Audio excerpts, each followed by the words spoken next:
Welcome to Main Street Podcast, an opportunity to talk to Idaho's elected leaders about the issues that matter to you.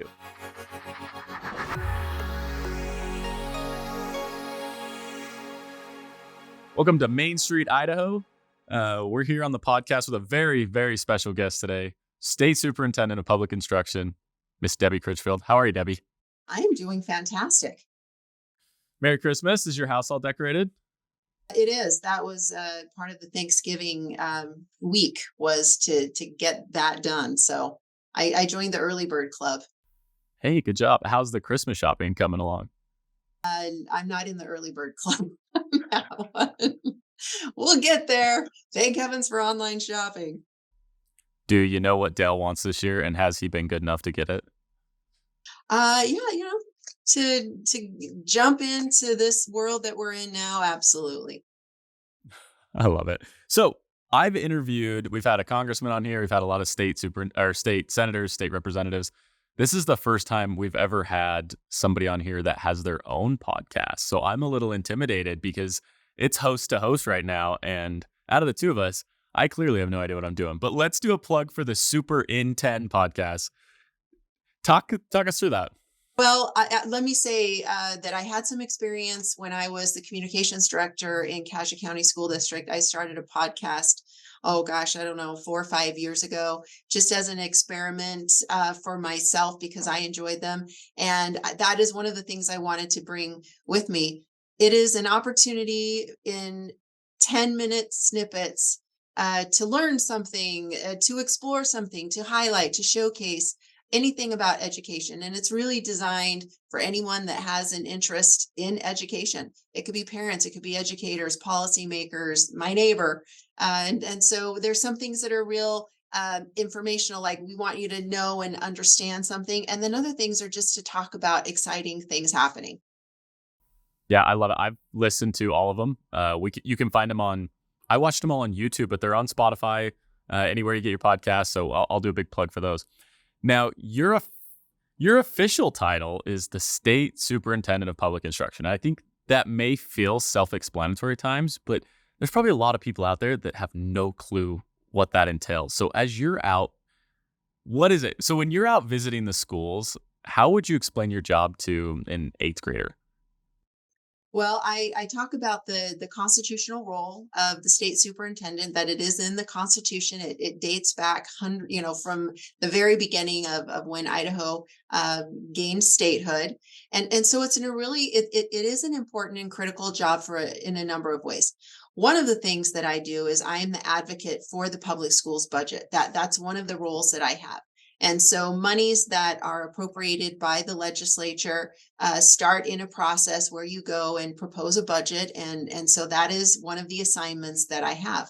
Another very specific assignment that I have is to be a member of the state land board. And many people overlook that and forget about that and then wonder, why is the superintendent on the land board? Well, all of the state lands have an endowment. And those endowment dollars come into education, and it's double digits in the millions. And so the people who put that together a long time ago said, let's have the state superintendent sit on that. I also sit as a member of the State Board of Education, which is the governing policy board for all of education, kindergarten through post-medical graduation or graduate programs. And so I've got my fingers in a number of things, and I'm also the administrator for the Department of Education. And then we serve to support schools. We work through all of the federal requirements. We make sure that, districts have what they need. And if they don't, we help them find it. Let's talk a little bit about the State Board of Education. So you sat on it for 7 years. Now there's 8 members of that board. 7 of them are appointed by the governor. And then one of them de facto is the state superintendent who is elected. That's just me showing off how much I know. Look at that. I did my homework, Debbie. Good for you. Good for you. But you sat there on that board for 7 years. Help us understand how that happened, since it wasn't something that you ran for. Right. In 2013, I think it was 2014, actually, I was first appointed to the board by Governor Otter. The individual that had served from my region at the time had taken another position, and I had a friend who knew I had a deep interest and passion for good education policy in Idaho, suggested that I put my name into the hat, so to speak, and I went through a process and ultimately was able to be appointed by Governor Otter. And then I was later reappointed by Governor Little in his first term. And I did sit as a member of that board, and that experience, and I was able to serve as president of the board. And my president tenure happened during COVID. And so I had this unique experience of managing schools in a way that, we really needed some leadership. There were a number of other needs that were happening that I don't think I need to get into. But it sparked in me this interest to have a different role on that same board. The things that I really cared about, the K-12 space, things that I wanted to lead out on, I wasn't able to do as an appointed volunteer. And I thought, I need that elected position. And so in talking with my family, I said, I want to change hats. I want to change seats at that same table and get to work. So it's kind of a tall task to say, I'm going to not just run for elected office, but I'm going to run for a statewide office. And I'm going to travel from up near the Canadian border all the way down to the Utah border and talk to Idahoans about some controversial issues and throw my hat in the ring. Maybe briefly explain what that experience was like going from an educator, going from somebody who was known in the community, serving the state in the education, but not somebody who was campaigning statewide. Yeah, I have toyed kind of jokingly, but at times I thought I need to write a book about that experience because it was incredible in every sense of that word. I put 55,000 miles on my car. I drove everywhere twice.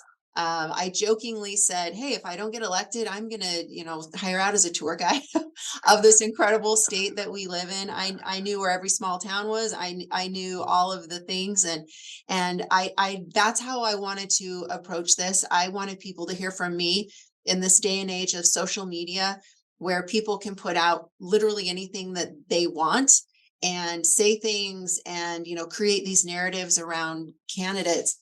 I wanted to speak for myself, and at one point one of my kids said, do you think you have to speak to every single person one on one? And I said, no, but it sure felt like it. And so it was incredible in the fact that the personal connections that I made, listening to people, understanding what their concerns were, and even in cases where politically I may not have on paper aligned with people, I was able to create conversations and find those similarities where, again, on paper, I had people support and vote for me that shouldn't have. As you looked at things, but when you connect with people and share that you're coming from the same place, it's amazing how you can find common ground. Yeah, and I think the first time I met you was at a campaign event, and I was surprised to hear where I would typically at a campaign event hear a lot of political platitudes and just kind of talking points quickly turn into you had policy solutions for what you want to do if elected. And I was kind of taken back, like, well, this isn't normal.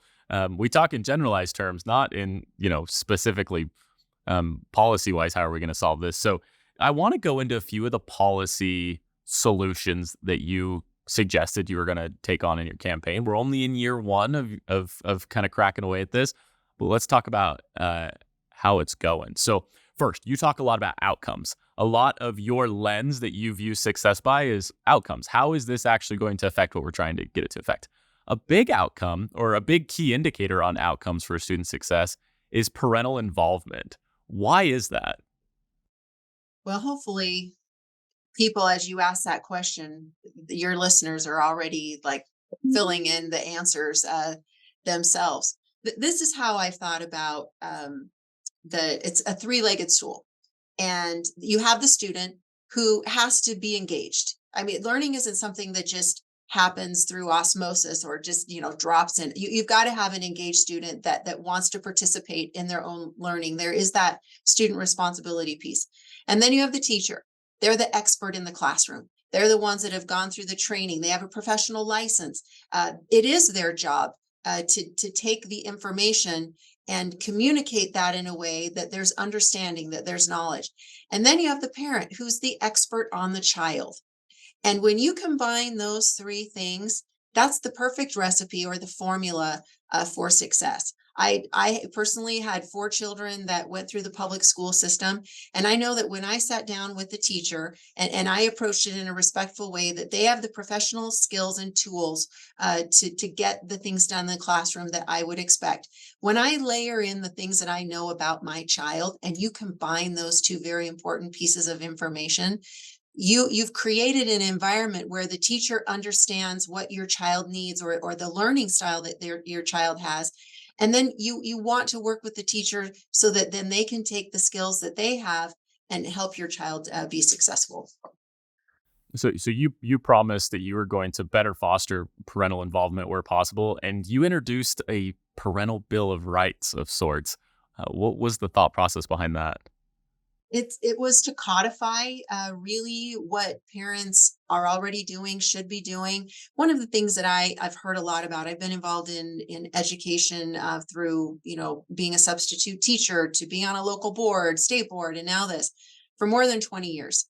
And it was surprising to me when I would talk to parents who were frustrated that they didn't recognize or feel empowered. I know that word gets overused, but it really is a good word. They didn't feel empowered about their own child. And in having conversations with the teacher, they felt like it was a system happening to them where I want to create the feeling that no, you are an active participant in what's happening. And so we took my team and I, and really before I was even elected, I put out what I call a Parent Bill of Rights. And it was not a copy and paste. It was things that I had heard from parents, my own experiences. Here are the things that you have a right to know, to do, to talk about. And it made parents feel like, oh, okay, even though they could already do those things, I'm not giving parents their rights. They have those. But it was a reminder to do that. And we were successful in getting that through the legislature. Yeah, and so speaking of empowerment, you spent quite a few years serving on a school board in Cassia County.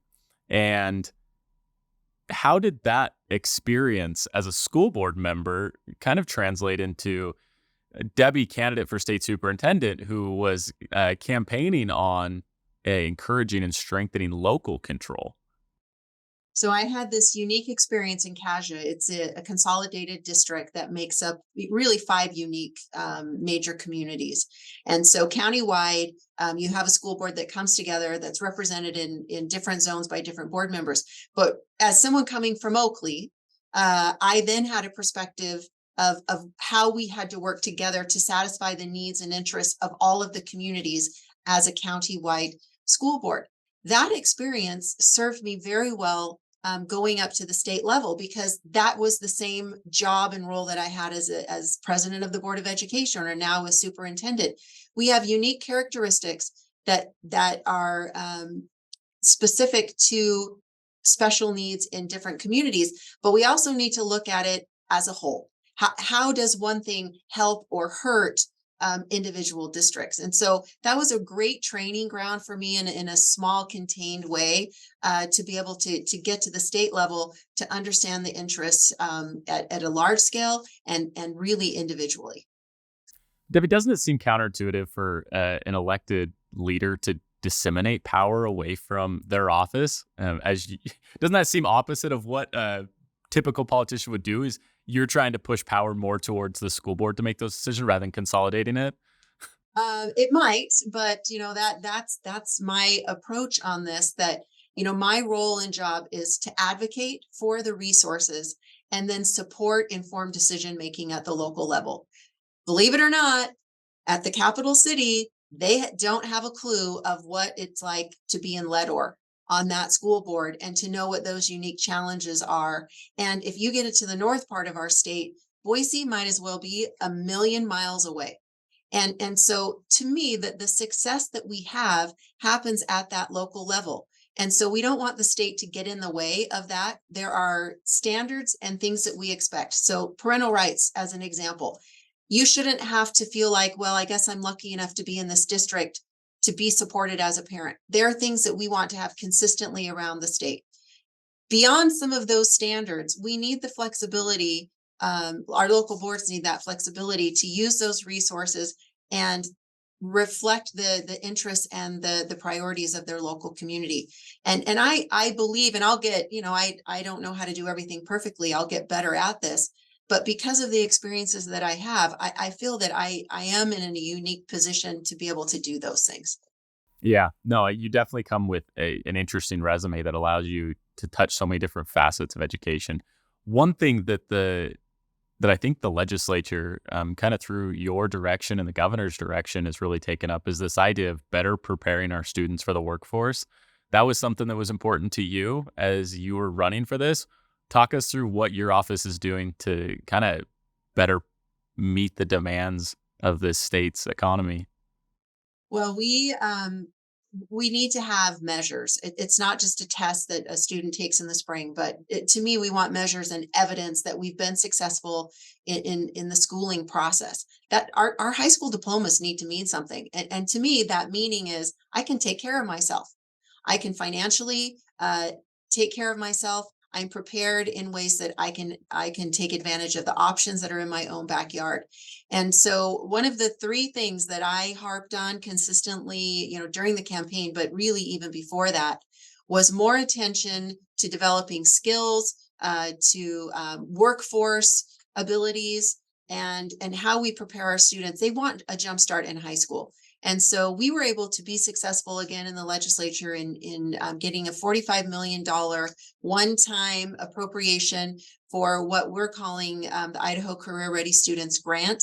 And we've been able to award dollars to districts. The whole point of it was to find something in your own backyard that fed a program, an employer, an industry that the state wasn't giving you money for.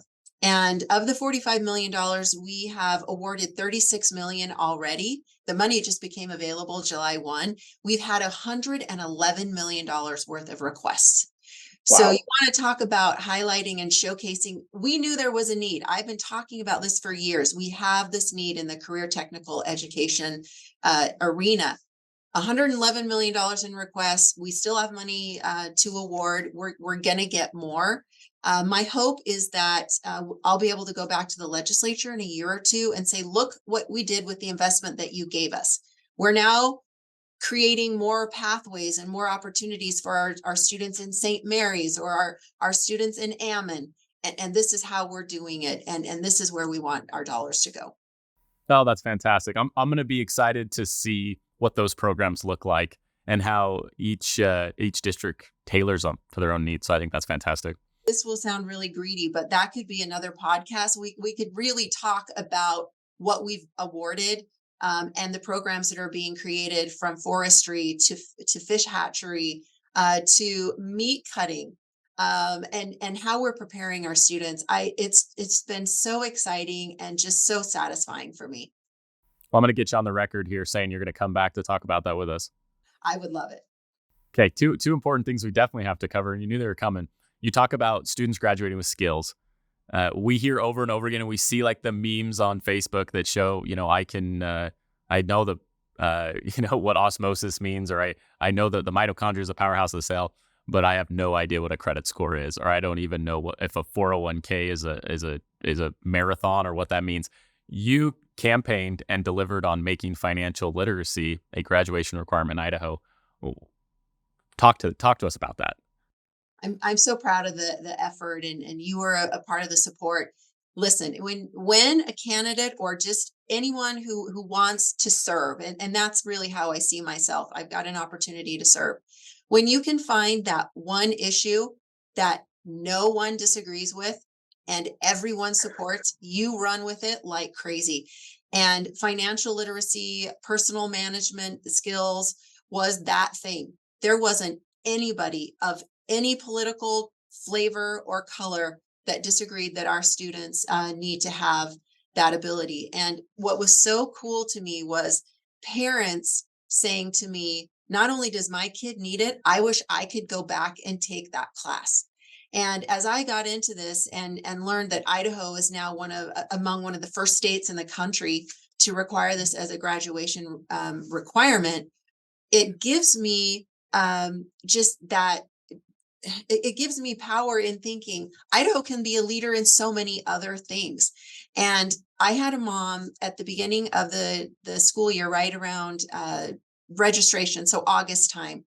She had gone to register her senior. And we made it so, and we were so happy to have this be successful in the legislature. In both of our houses, it had 105 yes votes, and of course, signed by the governor. You don't find legislation like that ever. And so I had this mom who had been tracking that. She was excited that her child would have to take the class. And she called me on the phone and she said, "Hey, I took my son to register and I did not see that on the schedule. What is happening in the school district? I thought this was a requirement." And it turned out that it was there. It wasn't called out in a way that, she recognized it. I loved that parents were paying attention to that.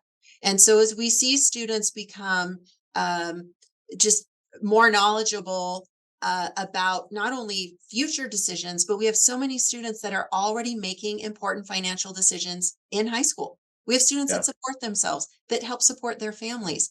The financial well-being of an individual or of a state starts with an individual, and we want them to feel good about that. Yeah, not to mention the moment they graduate, the first mail that will come to their mailbox will be credit card applications. And we live in a country where you can destroy your credit long before you even know what it means. But Yeah. another thing we have, go ahead. Oh, I was just going to say, one of the things that I learned from you and from others that are in the financial industry, that there are dozens upon dozens of people in departments that all they do is manage debt for people and manage poor financial decisions. And I have a son that's in the financial world. And when I hear some of the crazy things that people do, and it does come back to this training and preparation and really our emotional relationship with money. And I'm so excited that we're at the place where we are with it. Yeah, I love it. Briefly, we're also seeing you and the governor rolled out the Story of America curriculum. Quickly tell us what that looks like. This is a supplementary curriculum, and again, supplement. Districts have got their curriculum, but it's something that without any money expended, teachers that teach social studies in 8th grade and 11th grade can go to as a vetted quality addition to subjects that they're teaching in U.S. history. We hear a lot of talk. Sometimes it's controversial, but I think this is another area that we all agree that we want our students to have more exposure to factual, accurate historical content.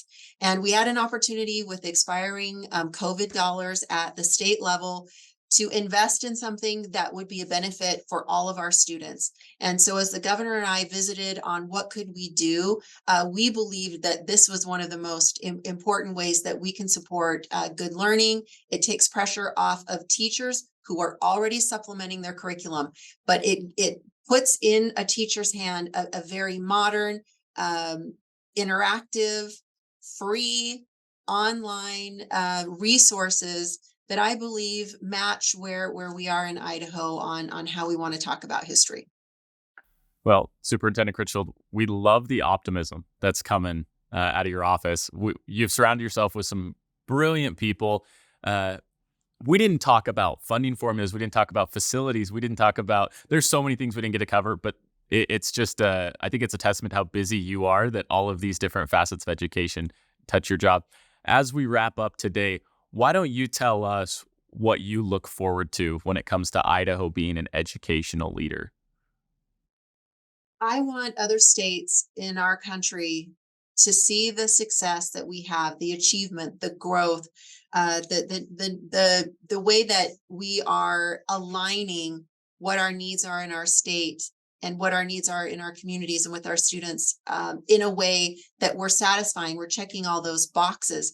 And then they look at Idaho and they say, Wait, what are they doing over there? That's working. We want to do that here. How have they made their students so successful? We want to do that here. And it's not really about showing off in that way, but when you're a leader and you're out front, you're thinking differently. You're taking some thought out risks. And then the other part I think of being a leader is when you try something and it's not successful, you say, you know what, we thought that would work. It didn't work. We're going to pull back on that.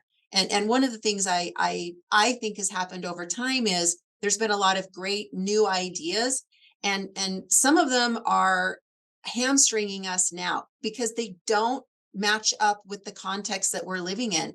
But it's maybe a line item in a budget from 10 years ago, and districts can't utilize that money the way they need to because it worked then, but it doesn't work now. And so the hope and the excitement that I have about education in Idaho, I hope that will spread to other people and that they'll see that this is an exciting time to be a part of education. Yeah, there's a lot of things that we can fix, but gosh, the future is bright, and I'm happy to be in the front lines. The future is bright. State Superintendent Debbie Critchfield, thank you so much for joining us. We're going to have you back and cover a few of the things we didn't. I hope so. You'll get sick of me, probably. And maybe just one day you'll invite me on your podcast. Consider that done. Debbie, Merry Christmas. Thanks so much for joining us. Thank you so much.